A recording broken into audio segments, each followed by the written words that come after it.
大家好，我是小諾。今天用1斤麵粉、5個雞蛋，分享油餅好吃的做法。這樣做出來的油餅蓬鬆暄軟又筋道，做法比油條簡單，比油條好吃。想學的點擊屏幕上的有用，一起看看我是怎麼做的吧。首先我們準備1斤的麵粉、5個雞蛋，把麵粉倒入麵盆中，往裡面加入3克酵母、1勺白糖，促進酵母的發酵。如果喜歡吃甜的，我們可以多放一些白糖；不喜歡吃甜的，也可以往裡面加入食鹽，增加鹹味的口感。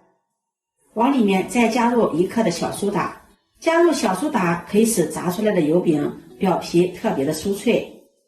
用筷子攪拌均勻。接下來我們準備一個碗，在碗中打入5個雞蛋。雞蛋是天然的蓬鬆劑，用雞蛋和面不僅可以增加營養，而且炸出來的油餅也會更加的蓬鬆。用筷子充分的攪拌均勻，攪拌至蛋白、蛋黃充分的融合在一起，像這樣粘稠的蛋液。然後將蛋液倒入麵粉中，邊倒邊攪拌，攪拌均勻。這5個雞蛋我們和出來的麵团呢還是比較乾的。接下來我們再用80克的溫水和面，用溫水和面可以加快酵母的發酵，使面团快速的发起來，節省時間。調成面絮狀，下手揉成面团。我們按照這個比例和出的面团是比較柔軟的。用雞蛋和的面团也比較發黏，容易粘手粘盆。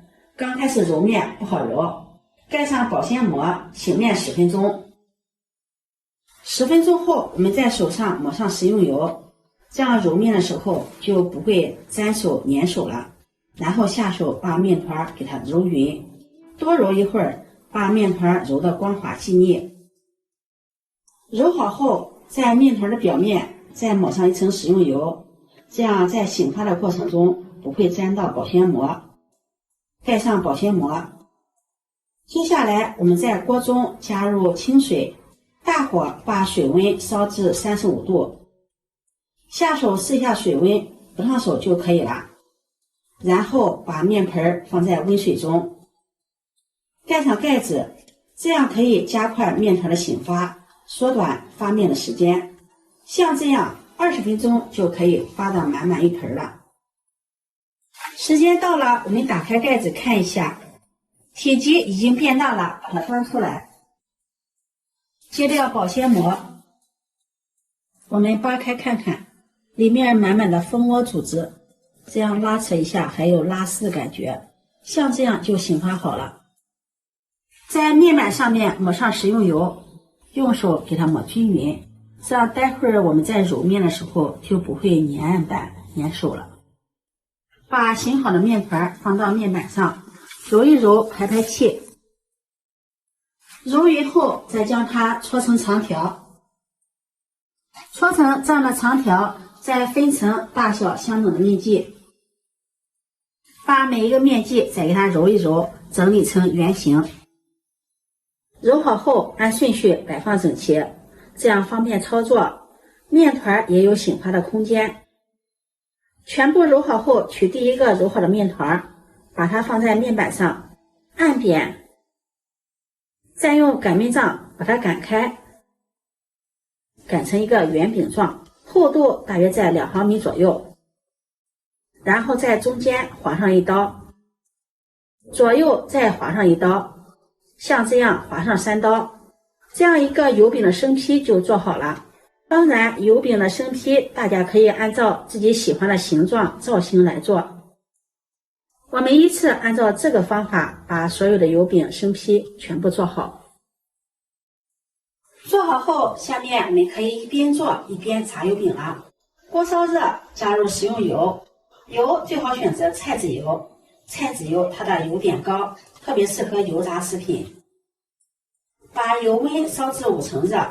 用筷子試一下油溫，放入筷子的周圍起密集的小泡泡，油溫就可以了。也可以丟下一塊面团試一下油溫，面团丢到鍋中，像這樣能夠立馬浮起，這樣油温也可以了。然後下入我们做好的油饼生坯，一次不要炸得太多了。油饼放入锅中，先不要翻动。油饼受热后，慢慢的浮起膨脹。定型后，再用筷子给它翻个面。这個時候就要給它起翻面了，火候轉成中火，用中火炸油餅，一直炸至油餅兩面金黃，像視頻中這樣金黃金黃鼓鼓的，把油餅控油撈出，這樣我們的油餅就做好了。接下來我們再把剩下的油餅全部炸好。朋友們，視頻看到這裡了，如果覺得我分享的視頻對你有所幫助的話，請用你發財的小手給我點個讚吧。你的每一次點讚、關注、轉發都是我前進的動力，非常感謝你的支持。炸好後，把它放入盤中，上1斤麵粉炸了10好幾個油餅，滿滿的一大盤子。看一看，每個油餅都特別的蓬鬆，金黃金黃的，捏一下表皮也是非常的酥脆，掰開看看，裡面全是空虛的，嘗上一口比油條還要好吃，鮮軟勁道。做法比油條簡單，比油條好吃。這樣做的油餅，我們可以當做早餐餅，也可以當做小零食，好吃又營養。自己在家做的也沒有任何的添加劑，乾淨衛生，吃着也放心。如果你喜歡，就收藏起來試試吧。喜歡我的視頻，記得點讚、關注、轉發，點我頭像可以看到更多美食視頻。我每天都會發布不一樣的視頻，我們下期視頻再見。